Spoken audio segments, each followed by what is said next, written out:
வணக்கம் சார். வணக்கம். இன்னைக்கு தமிழகத்துல பல்வேறு பிரச்சனைகள் இருக்கு. குறிப்பா நம்ம இன்னைக்கு பார்க்க போறது நீர் பிரச்சனை.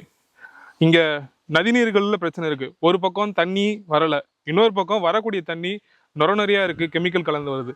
நம்ம ஒண்ணா பார்ப்போம். கர்நாடகாவில் குறுக்க மேகதாதுல அணை கட்டக்கூடிய விஷயம் போயிட்டு இருக்கு. இன்னைக்கு பல்வேறு பேர் வந்து அதை தமிழகத்துல இருந்து எதிர்த்துட்டு இருக்காங்க. ஆனா கர்நாடகா அவங்க என்ன சொல்றாங்க, எனக்கான நீர்த்தேக்கம் இல்லை, எங்களுடைய கர்நாடகா இருக்கக்கூடிய மக்களுக்கு எங்களுக்கு போதுமான நீர் இல்லை, அதனால நாங்க வந்து இங்க நாங்க ஒரு டேம் கட்டி எங்களுக்கான நீர்த்தேக்கம் வைக்கிறோம் அப்படின்னு சொல்றாங்க. ஸோ இது நீங்க ஒரு விவசாயியா நீங்க இதை எப்படி பாக்குறீங்க? இது எந்த அளவுக்கு தமிழகத்துக்கு ஒரு பாதிப்பு ஏற்படும்? கர்நாடகாவினுடைய முதலமைச்சர் டி.கே. சிவகுமாரனுடைய அரசியல் தேவைக்காக, அவர்கள் அரசியல் பண்ணுறதுக்காக தான் இந்த மேகதாது பிரச்சனையை இவங்க கையில் எடுத்துருக்குறாங்கிறது தான் நம்ம சொல்கிறது. இதில் குடிநீர், பெங்களூரினுடைய குடிநீர் தேவைக்காக நாங்கள் கட்டுறோம் அப்படிங்கிறாங்க. ஏற்கனவே பெங்களூருக்கு வந்து காவேரியிலேருந்து தண்ணி எடுத்துகிட்டு போய் குடிநீர் தேவைக்குன்னு சொல்லிட்டு அங்கே இருக்கக்கூடிய கார்ப்பரேட் நிறுவனங்களுக்கு இவங்க தண்ணி கொடுத்துட்ருக்குறாங்கிறது தான் நமக்கு தெரிஞ்ச ஒரு விஷயம். அப்போ இவங்க குடிநீர் அப்படிங்கிற ஒரு சென்டிமெண்ட் அங்கே வச்சு இதை கொண்டு போகணும் அப்படிங்கிற ஒரு நோக்கத்தில் தான் செயல்பட்டுக்கிறாங்களே தவிர, உண்மையாகவே அவர்களுக்கு குடிநீர் தேவை அப்படிங்கிறதெல்லாம் கிடையாது. அது ஏற்கனவே இருக்கக்கூடிய அணைகளிலிருந்தே இவங்க அந்த குடிநீர் தேவைக்கான நீர் எடுத்துக்கலாம். இது அவர்கள் அரசியல் செய்யக்கூடியதுக்காக தான் நம்ம அதை பார்க்கலாம். இது கர்நாடகாவினுடைய அரசியல். இங்கே தமிழ்நாட்டில் இந்த நதி, காவிரி நதி வந்து நமக்கு தான் அதிகமான, நம்ம பகுதியில் தான் ஓடுது. அப்போ நமக்கு தான் அதுக்கான நீர் பங்கீடு அதிகமாக வரணும். இவர்கள் தொடர்ச்சியாக நீர் அதிகமாக வரும் பொழுது சேதத்துக்கு நமக்கு நீர் விட்டுறது, தண்ணி கம்மியாக வரும் பொழுது வச்சுக்கிட்டு எனக்கு இல்லை அப்படின்னு சொல்கிறதும் தொடர்ந்து இந்த பஞ்சாயத்து நடந்துகிட்டு இருக்கிறதுனால, இந்த மேகதாது அணை கட்டுவது என்பது தமிழ்நாட்டினுடைய விவசாயிகளுக்கும், ஏன் தமிழ்நாட்டில் பெரும்பான்மையான மாவட்டங்களில் சென்னைக்கு கூட அந்த ஆற்றிலிருந்து தண்ணி எடுத்துகிட்டு போகிறாங்க. அதனால் இது தமிழ்நாட்டுக்கும் குடிநீர் பிரச்சனைக்கே வந்து பெரிய அளவில் பிரச்சனை ஏற்படுறதுக்கான வாய்ப்பு இருக்குது. அதனால் இந்த மேகதாது அணை என்பது தமிழ்நாட்டை பொறுத்தவரை விவசாயிகளுக்கு மட்டுமல்ல, இது குடிநீருக்கு பயன்படுத்தக்கூடிய பெரும்பான்மையான மக்களுக்கும் இது வந்து பிரச்சனை தான். இத்தனை ஆண்டு காலமாக கர்நாடகாவுக்கும் தமிழகத்துக்கும் இருக்கக்கூடிய அந்த காவேரி பிரச்சனைகள் தொடர்ந்து வந்துட்டு இருக்கு. இதுக்கு முன்னாடி தமிழகத்தை ஆண்ட இரு தரப்பினர் அரசுமே அந்த பிரச்சனையை சரி பண்ணல. இன்னைக்கு இருக்கக்கூடிய அரசு கிட்ட அந்த கோரிக்கையை வைக்கிறாங்க. இந்த வெப்சைட்டுக்கு தான் தமிழ்நாட்டுடைய அரசே வந்து இத்தனை நாளா அரசியல் பண்ணிட்டு இருக்காங்களா? அந்த இரு கட்சிகளுமே இதை வச்சுதான் அரசியல் பண்ணிட்டு இருக்காங்களா? அந்த இரு கட்சிகளுக்குமே வந்து அரசியல் பண்றதை தாண்டி ஆற்றுல இருக்கக்கூடிய மணலை திருடுறது குறியாக இருந்தாங்க. அதனால அந்த மணல் திருடுறதுக்கு, தண்ணி வந்துச்சுன்னா மணல் திருடுங்கிறதுக்காக கர்நாடக அரசு கூட கைகோர்ந்து நீ எதையோ ஒன்று பண்ணிக்கோங்கிற மாதிரி சொல்லிட்டு வெளியில் வந்து இவர்கள் நாடகம் நடத்தி கொண்டிருக்கிறார்கள் தான் நம்மளுடைய புரிதல்.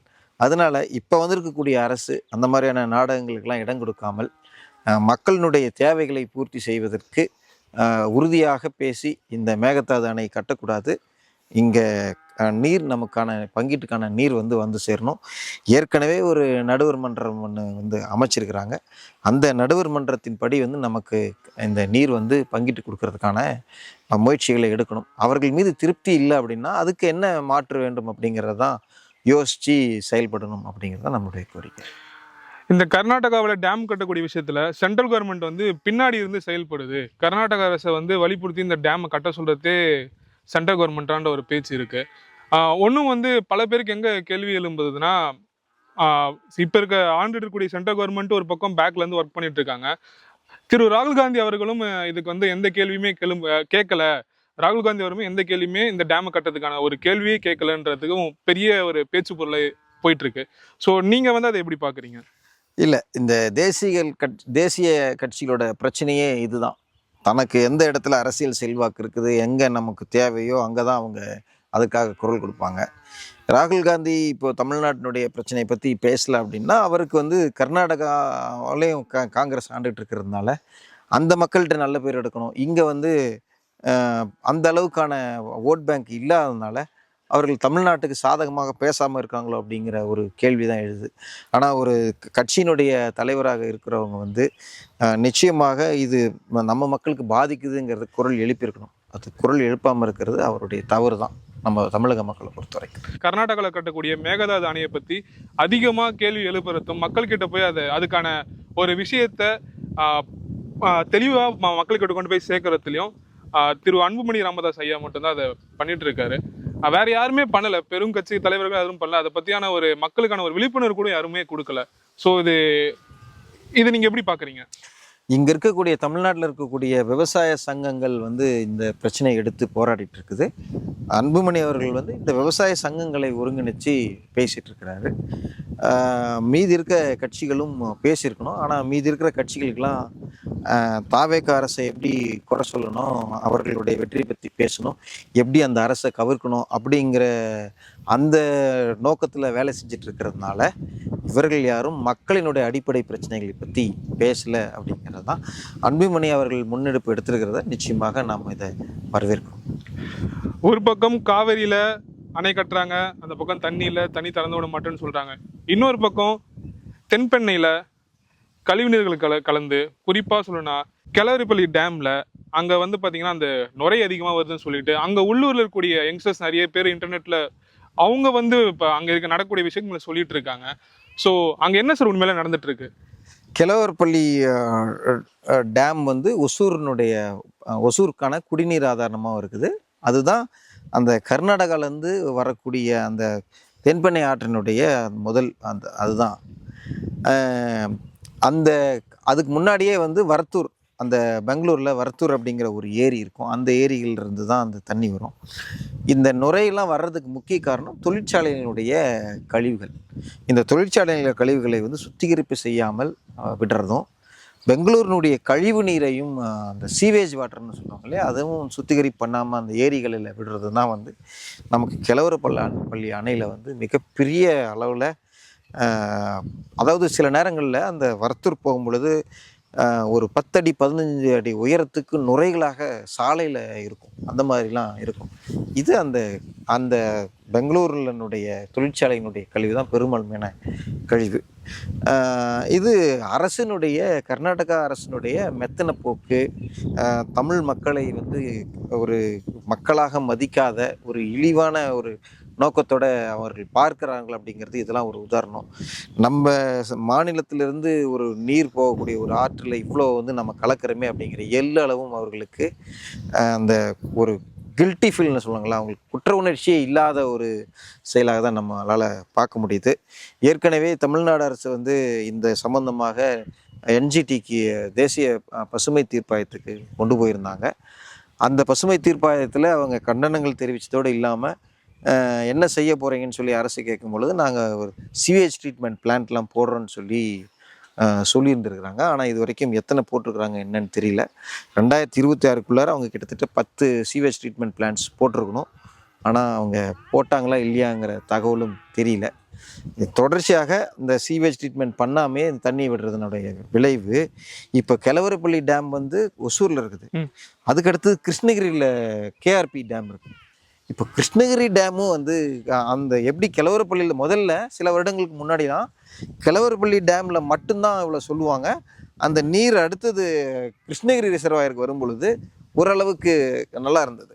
ஆனால் இப்போது கிருஷ்ணகிரி டேமுமே வந்து அதே அளவுக்கான கெமிக்கல்ஸ் வர ஆரம்பிச்சிருக்குது. இதே போக்கில் போனோம்னா அடுத்தது நமக்கு இங்கே இருக்கக்கூடிய திருவண்ணாமலை மாவட்டத்தில் இருக்கக்கூடிய இந்த சாத்தனூர் அணைக்கும் அதே மாதிரியான சூழ்நிலை உருவாகிறதுக்கான வாய்ப்புகள் இருக்குது. அப்போது இதுக்கான தீர்வு என்பது கர்நாடகத்தில் அங்கே இருக்கக்கூடிய தொழிற்சாலை கழிவுகளை அங்கேயே சீவேஜ் ட்ரீட்மெண்ட் பிளான் முறையாக அதை சுத்திகரித்து அந்த நீரை வந்து விட்டால் மட்டும்தான் நமக்கான இந்த பிரச்சனை தீர்றதுக்கான வாய்ப்புகள் இருக்கு. இப்போ தென்பெண்ணையில் இந்த சம்பவம் நடந்துட்டு இருக்கு. நம்மளுடைய திருவண்ணாமலை இருக்கக்கூடிய சாத்தூர் நம்ம தென்பெண்ணை குறுக்க தான் டேம் கட்டியிருக்கோம்.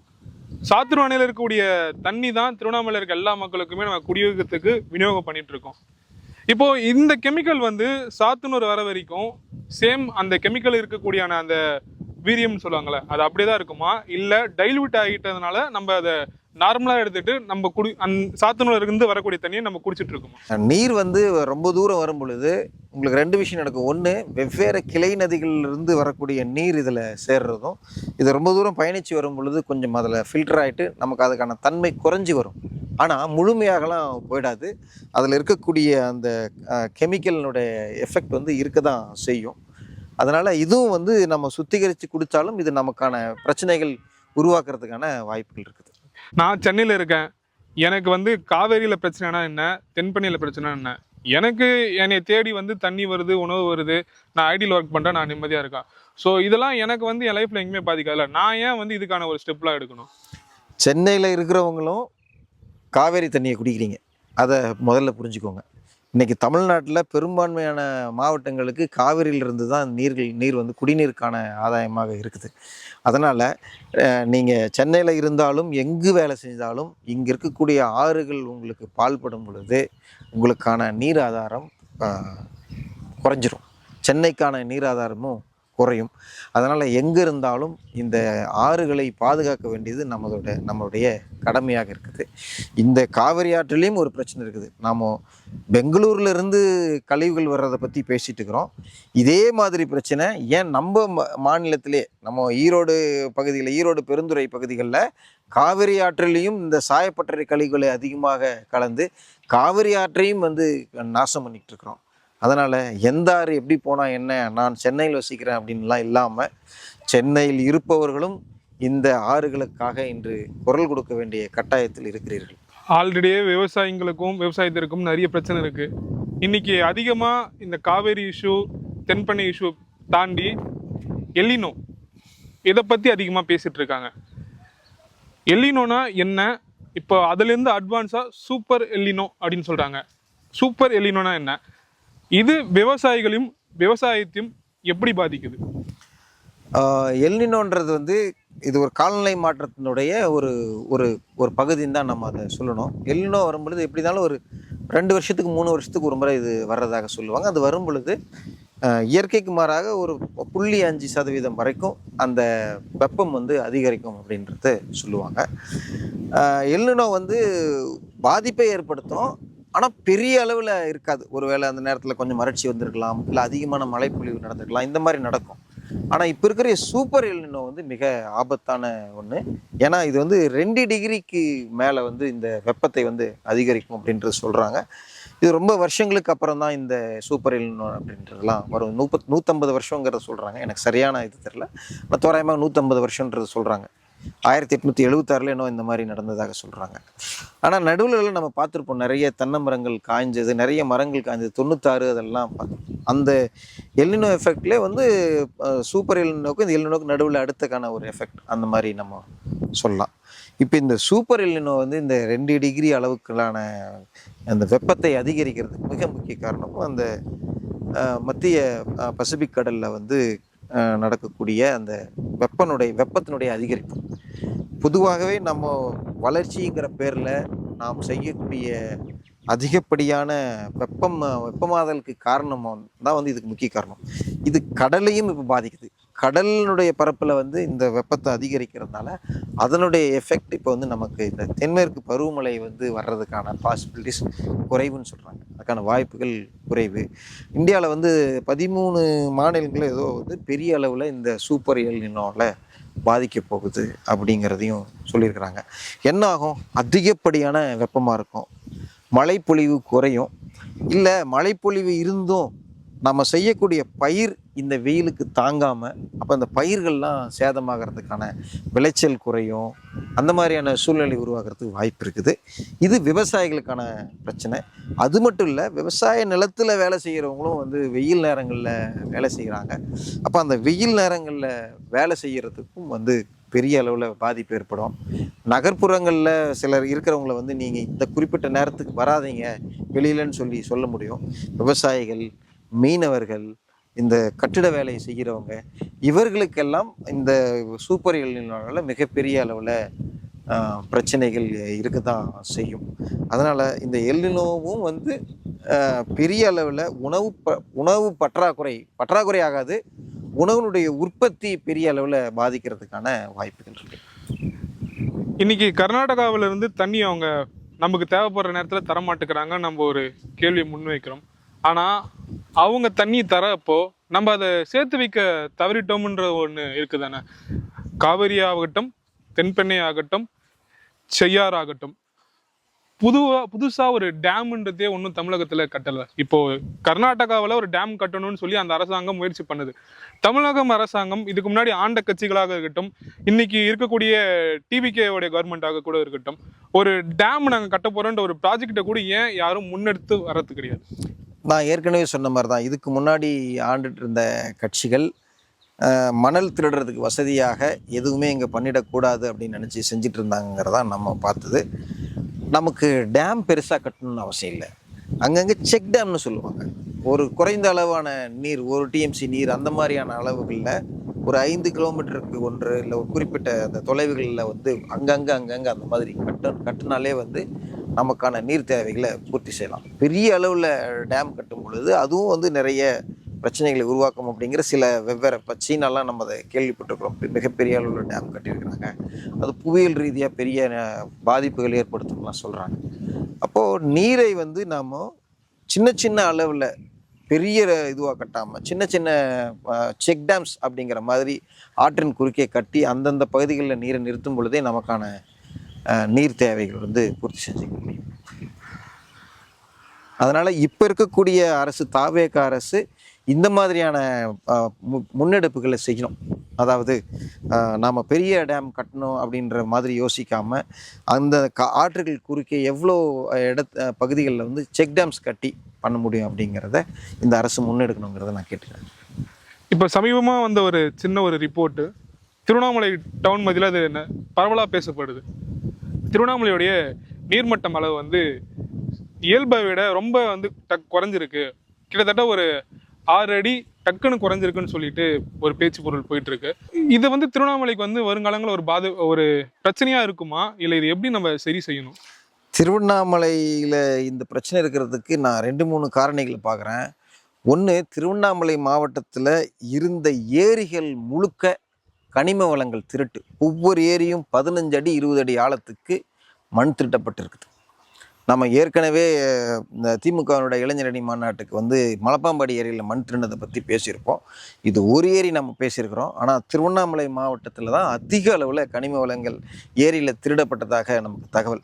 அப்போது இந்த திருவண்ணாமலை நகரத்தை சுற்றி இருக்கக்கூடிய ஏரிகளையும் நம்ம ஆய்வு பண்ணி பார்த்தோம்னா நிச்சயமாக ஏரிகளினுடைய ஆழம் குறையும் பொழுதும், அதாவது ஆழம் குறையினா ஆழம் அதிகப்படுத்தும் பொழுதும் இந்த நிலத்தடியினுடைய நீர்மட்டம் வந்து குறையும். எப்போவுமே ஏரி வந்து ரொம்ப அதிக ஆழமாக இருந்து நிறைய தண்ணி நிறுத்திட்டோம்னா அது வந்து நமக்கு நீர் ஆதாரமாக இருக்குன்ற தவறாக என்ன வேண்டாம். அப்படி கிடையாது. ஏரி எவ்வளோ உயரமாக இருக்குதோ அந்த ஏரியில் மேல் மட்டத்தில் வந்து எப்படி உங்களுக்கு வண்டல் மண் இருக்குதோ அதை பொறுத்து தான் உங்களுக்கு கொஞ்சம் கொஞ்சமாக அந்த நீரை வந்து பிடிச்சி வச்சு உங்களுக்கு நீர் தரும். அப்போ திருவண்ணாமலையில் இந்த இதுக்கு முக்கியமான காரணம் ஒரு காரணம் வந்து இந்த ஏரிகளில் இருந்தக்கூடிய மண் கனிமங்களை வெட்டி எடுத்து ஏரிகளை ரொம்ப ஆழப்படுத்திருந்த ஒரு காரணமாக இருக்கும். இன்னொன்று வந்து நமக்கு இந்த போன வருஷம் பெரும்பாலான மழையே பெய்யலை. அதுக்கு முன்னாடி வருஷம் அதிக மழை பொழிஞ்சதுனால அதனுடைய இதில் வந்துடுச்சு. இப்போது இந்த எல்னினோ எஃபெக்ட் நமக்கு ஆரம்பிச்சிச்சு. அப்படி இருக்கும் பொழுது இந்த வருஷத்துக்கான போதுமான மழையும் பெய்யலை. அதனால் உங்களுக்கு நிலத்தடி நீர் மட்டம் குறையும்.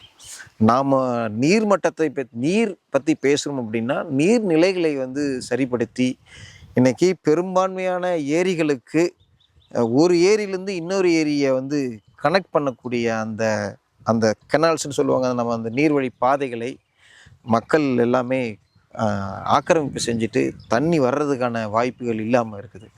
அப்போது இந்த புதிய அரசு ஏரிகளுக்கு வந்து ஆயக்கட்டு நிர்வாகிகளை போடணும். பெரும்பான்மையான ஏரிகளுக்கு இந்த வாட்டர் ரிசோர்ஸஸ் டிபார்ட்மெண்ட் கீழே இருக்கக்கூடிய ஏரிகளுக்கு எல்லாத்துக்குமே அந்த ஏரியை பராமரிக்கிறதுக்குன்னு சொல்லி அந்த பகுதி மக்களையே அந்த ஏரிக்கு கீழே நீர் பாசக்கூடிய விவசாயிகளை ஆயக்கட்டு விவசாயிகள்னு சொல்லுவாங்க.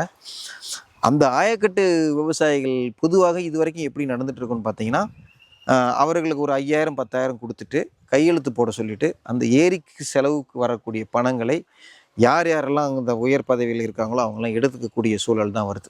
அந்த ஏரி கால்வாய்களை தூர்வாடுறது, அந்த ஏரி கரையை வலுப்படுத்துறது, ஏரியை சரி செஞ்சு வைக்கிறதுக்கான வேலைகளை இது வரைக்கும் செய்ய தவறிட்டாங்க. பணம் ஒதுக்குவாங்க, ஆனால் அந்த பணத்தை முறையாக பயன்படுத்தப்படலை.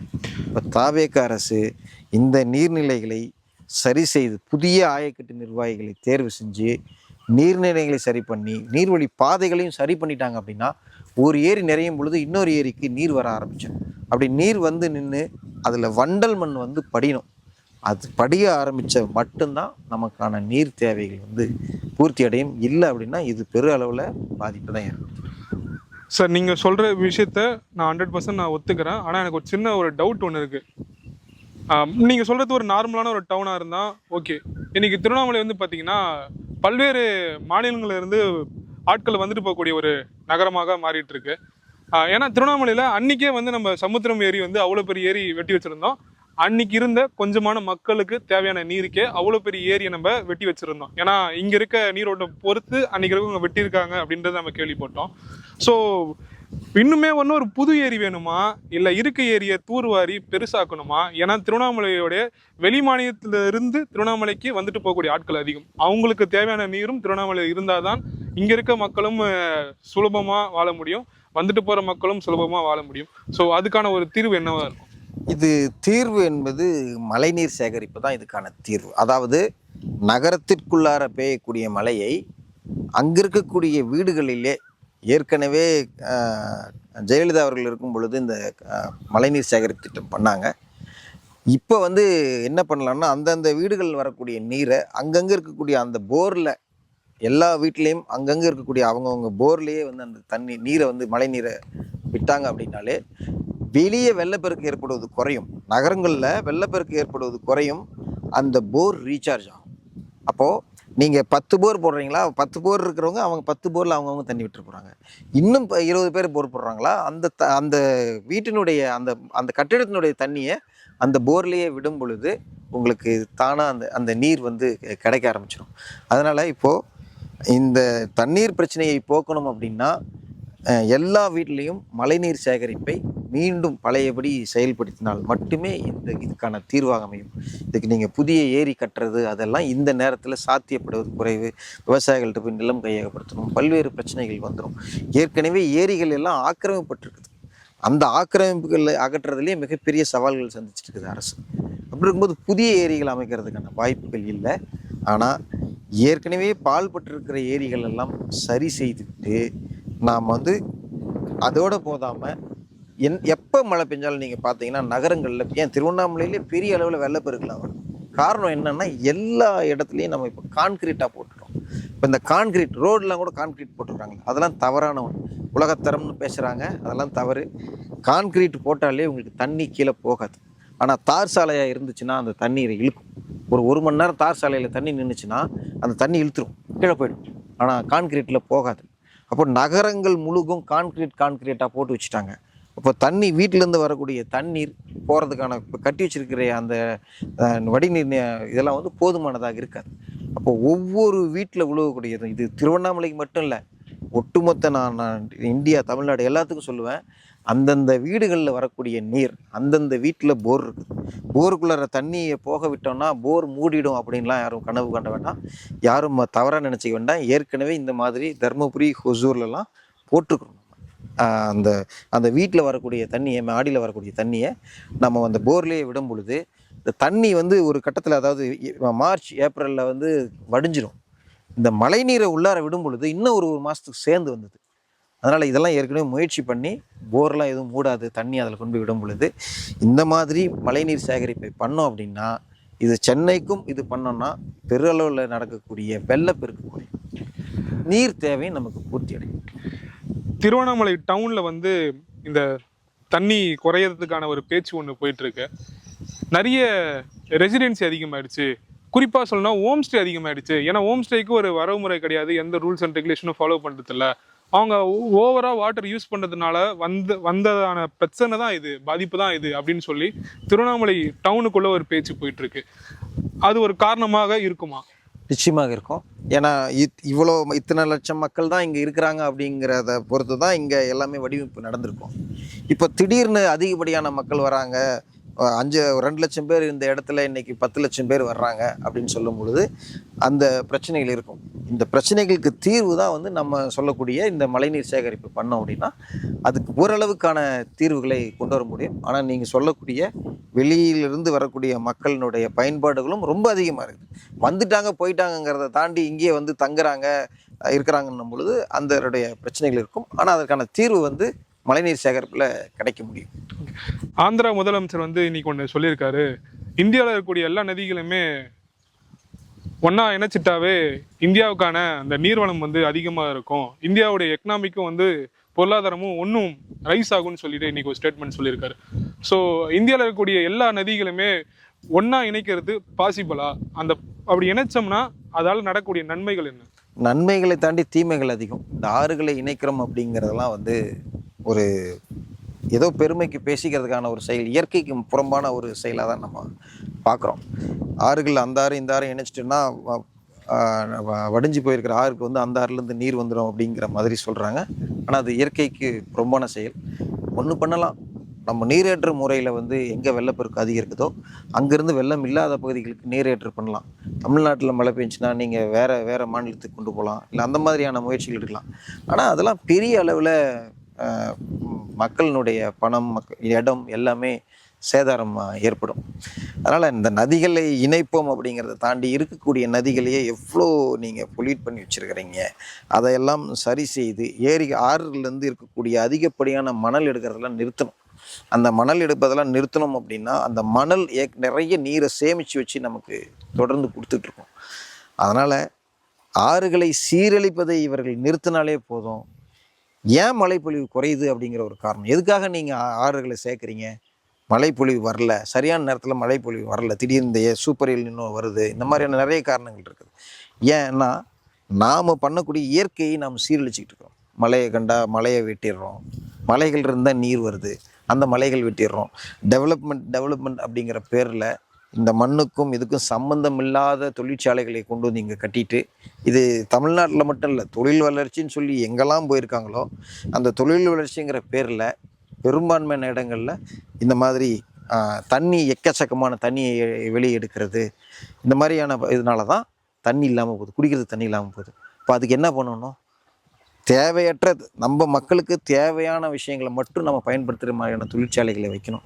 ஒரு காலத்தில் எது வந்தாலும் போதுன்னு சொல்லி இங்கே வச்சுருப்பீங்க. இப்போ அப்படி இல்லாமல் இந்த மக்களுக்கு என்ன வேணும், வேலை வாய்ப்பு வேணுமா, வேலை வாய்ப்புக்கு இங்கேயே நாம் என்ன பண்ணுறது, இருக்கக்கூடிய தண்ணிகளை பயன்படுத்தாமல் இல்லை வேறு எப்படி பண்ணலாங்கிற மாற்று வழிகளை தான் யோசிக்கணும் அப்படிங்கிறதான் என்னோட கருத்து. சார், முன்ன வந்து யங்ஸ்டர்ஸ் யாரும் பெரும் லெவலில் எதையுமே வந்து கவனிக்க மாட்டேங்கிறாங்க அப்படின்ற ஒரு குற்றச்சாட்டு இருந்தது. ஆனால் இன்னைக்கு வந்து கவனிக்கிறாங்க. எல்லாருமே வந்து ஒரு இன்ஸ்டாகிராம்லேயோ யூடியூப்லேயோ ரீச்சுக்காக அதை பண்ணுறாங்கன்ற ஒரு பேச்சு பொருள் போயிட்டுருக்கு. ஸோ அப்போ நம்ம என்ன சார் பண்ணுது? இப்போ யங்ஸ்டர் நாங்கள் வந்து நீங்கள் முன்ன சொன்னீங்க எதுவுமே கவனிக்கலன்னு, இன்னைக்கு வந்து இதை கவனித்து ஒன்று பண்ணால் அவன் ரீச்சுக்காக பண்ணுறான், பப்ளிசிட்டிக்காக பண்ணுறாங்கன்ற ஒரு டாக் போயிட்டுருக்கு. இதை நீங்கள் எப்படி பார்க்குறீங்க? இல்லை யங்ஸ்டர்ஸுக்கு நீங்கள் என்ன சொல்ல வரீங்க? இல்லை, யங்ஸ்டர்ஸு இப்போது உண்மையாகவே சட்டமன்றத்தில் நடக்கிறத தொடர்ச்சியாக இவங்க பார்க்குறாங்க, கவனிக்கிறாங்கிறதே மிகப்பெரிய அளவில் வரவேற்கத்தக்கது. யங்ஸ்டர்ஸ்னால் பொறுப்பு இல்லாமல் இருக்கிறாங்க அப்படின்றதையும் சொல்கிறாங்க நிறைய பேர். அப்படி கிடையாது, யங்ஸ்டர்ஸ்க்கும் பொறுப்பு வந்திருக்குது அப்படின்னு நினைக்கும்போது ரொம்ப மகிழ்ச்சி. இதில் நாம் குறையெல்லாம் சொல்லக்கூடாது. யங்ஸ்டர்ஸ் எப்போ விழிப்புணர்வு ஏற்பட்டு அவர்கள் சிந்திக்க ஆரம்பிக்கிறாங்களோ அப்போ தான் மாற்றத்துக்கான பெரிய அளவில் மாற்றங்கள் வரும். இதுக்கு முன்னாடி இருந்த அரசியல் தலைவர்கள் எல்லாம் பழைய அரசியலை பேசிக்கிட்டு 20 வருஷம் 30 வருஷத்துக்கு முன்னாடி அரசியலுக்கு வந்துட்டு அதையே பேசிக்கிட்டு இன்றைக்கி யங்ஸ்டர்ஸ்க்கு தேவையானதை கொடுக்க முடியாத சூழலில் இருந்ததுனால இன்றைக்கி ஜென்சி தலைமுறை வந்து புதிய ஒரு நமக்கு அரசு வேணுன்ற அளவுக்கு மாற்றி அமைச்சிருக்கிறாங்க. அதனால் இன்றைய தலைமுறைக்கு தேவையான அரசியலை கொடுப்பதற்கு இப்போ புதுசாக இருக்கக்கூடிய அரசியல் தலைவர்கள் வரும்பொழுது தான் அதுக்கான சாத்திகள் வரும் நான் நினைக்கிறேன். ஓகே சார், ரொம்ப நன்றி. ஏன்னா ஒரு இன்டர்நெட்டில் ரொம்ப கான்ட்ரவர்சியலாக போயிட்டு இருக்கக்கூடிய ஒரு டாபிக் நம்ம இன்றைக்கி பேசணும். அதை வந்து எந்த அளவுக்கு ஒரு தெளிவாக பார்க்குறவங்களுக்கு புரியுமோ அந்த அளவுக்கு தெளிவாக நீங்கள் சொல்லியிருக்கீங்க. மீண்டும் வேறு ஒரு காணொலியில் நம்ம தொடர்ந்து பேசுவோம் சார். எங்கள் டீம் சார்ந்து மனமார்ந்த நன்றிகள். நன்றி.